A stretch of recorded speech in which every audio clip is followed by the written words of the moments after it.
Mike Tomlin promised us in Detroit that there'll be an official declaration on the starting quarterback by the end of what's now this week. I mean, he's not fooling anybody, and you're not going to hear anything differently on this show than what I've been reporting for several weeks now. Good morning to you. Good Monday morning. I'm Dejan Kovacevic of DK Pittsburgh Sports, and this is Daily Shot of Steelers. It comes your way bright and early every weekday. If you're into hockey and or baseball, I also offer daily shots of Penguins and Pirates in the same place that you found this. Russell Wilson is going to be the starter for this team. I don't know how anybody can even sustain a conversation on this subject anymore, but apparently a few people, including a few people in the media, can. That's pretty wild. Are you not watching what's happening here? I mean, all you needed to see was Russ go in for one series and then come out because, in Tomlin's own assessment, I saw enough. Wanted to see what the main guys could do. Main guys did it. And he puts Justin Fields in and leaves him in there for quite a while. That's not a competition, kids. It's just not. So Russ is that guy. And he's going to be that guy, as I've also reported for quite a while now, for the foreseeable future. They like him. They believe he can make this thing work. Doesn't mean they don't feel that way about Fields. It just means that they feel that way a little bit more strongly in this moment about Wilson. And that, in turn, makes me wonder another thing that I've been wondering for a while, but now that we've kind of hit that point, even more so. What is going to happen with Fields? What are they going to do with him? Is he going to be somebody that they hope keeps showing some level of progress in practices? If he does show improvement in practices, how will they know, being that they had Mason Rudolph doing that for 5 years and had no clue, if he is brought into games, if he is a participant somehow in this offense? Is it going to be in some kind of Taysom Hill role? Is it going to be in a way that your quarterback rotates, I don't know, 1 out of every 3 series or something weird like that? Parentheses, the answer to that one is an emphatic no. I just thought I'd throw it in there because I guess it would probably make some sort of list. End parentheses. Would there be a temptation to use him in specific situations? I'm going to give you an example of this one because it crossed my mind in Detroit. The Steelers lined up for a 3rd and 1 with Fields behind center, and I thought to myself in that moment, if you just give him the ball and tell him to run wherever it is that he feels like running, there's 100% chance of converting that 3rd and 1, and that's got to be pretty tempting because you will see this offense run into a lot of 3rd and 1, 4th and 1 scenarios because of the power running game, because, let's say Najee gets 5, Jalen gets 4, and you really, really, really, really need to move the sticks, but you're leaving potentially your most dynamic athlete standing there on the sideline holding a clipboard.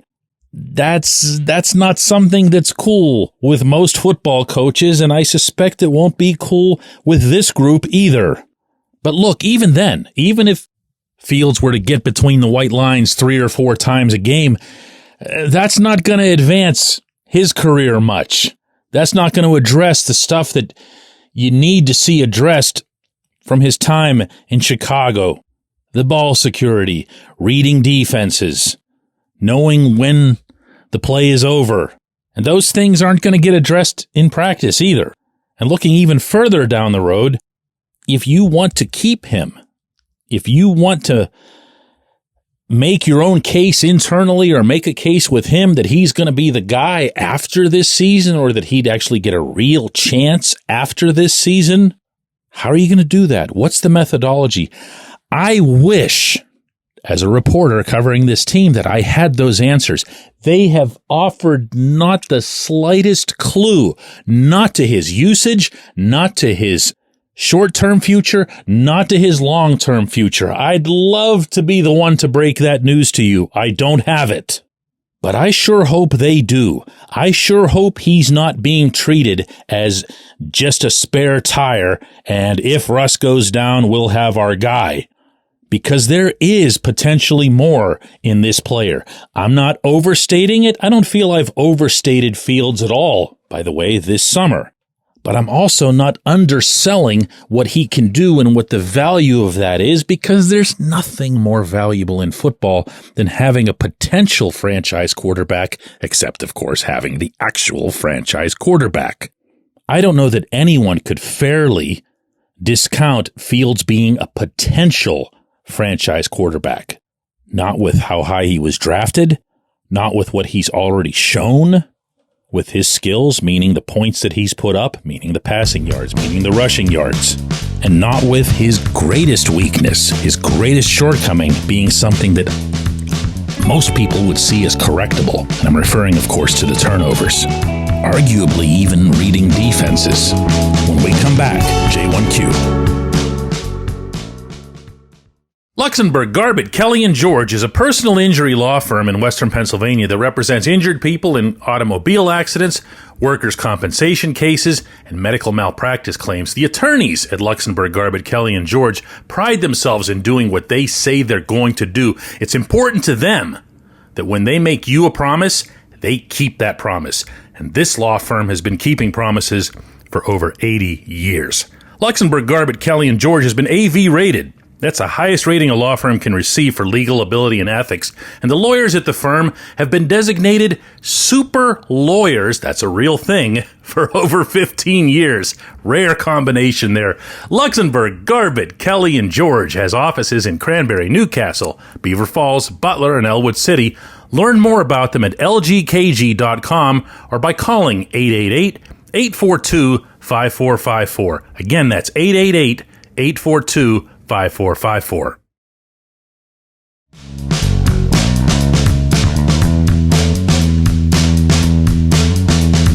Today's J1Q comes from Clayton, and he asks, DK, can we talk about that starting defensive front Saturday in Detroit?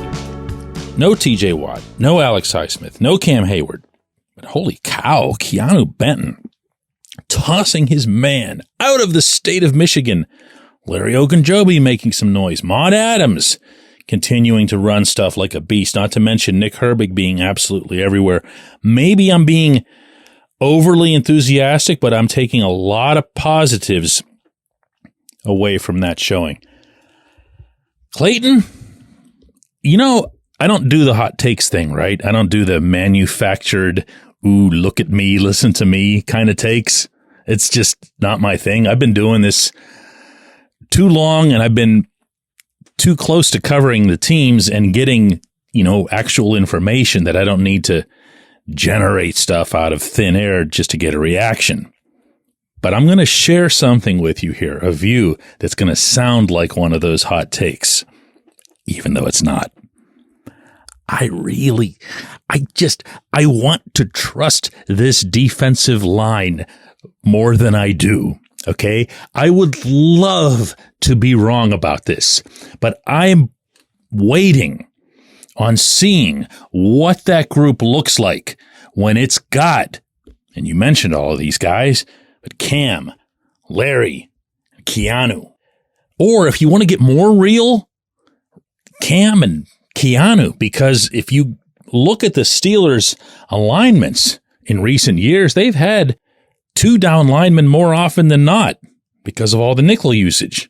So that's what I want to see. I want to see 97 and 95 wreaking havoc together, opponents having no answers for them. I want to see Larry come in and spell somebody, but do it effectively, not just occasionally. I want to see against a run-heavy opponent, maybe a Baltimore, maybe a Cleveland, a whole lot of Mon Adams out there. But I want to see it, and I want to see it in motion consistently, because if we're all being honest with each other and not hot takesing each other, still, it's just been way too long. It's been way too long. Maybe there's a part of me that still has Minneapolis and Dalvin Cook seared into my brain, and those remarks that Mean Joe Green made afterward that were more than deserved. I want to see the defensive line be something other than passengers within this overall unit. I want to see this defensive line look the way it did 2 years ago in that opener in Cincinnati. And you know what I'm talking about, because you know that's why TJ ate that day. That's why Minka ate that day, because those guys up front got after it. Joe Burrow and the offensive line of the Bengals had no answers for what was in front of them. Can you recall that about any game that's been played by the Steelers since then? Can you? If so, cite it. I can't. Cam wants to get paid. Cam should get paid, but it shouldn't be for retroactive accomplishments. It should be for what he's about to do. Awesome. Go wreck it. Everyone's singing about Keanu, and they should. He did some absurd things in Detroit. It sounds to me like you kept a pretty close eye on him, so you know what I'm talking about. That's even more awesome. But bring it.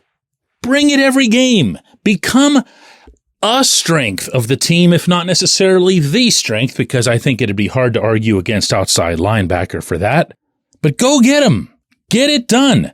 Get all of us to stop talking about quarterbacks and second wide receivers and everything else.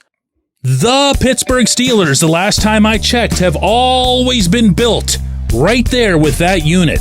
Been way too long. Way too long. I appreciate the question, as you can tell. I can appreciate everybody who listens to Daily Shot of Steelers, and we're going to be back with another one of these tomorrow.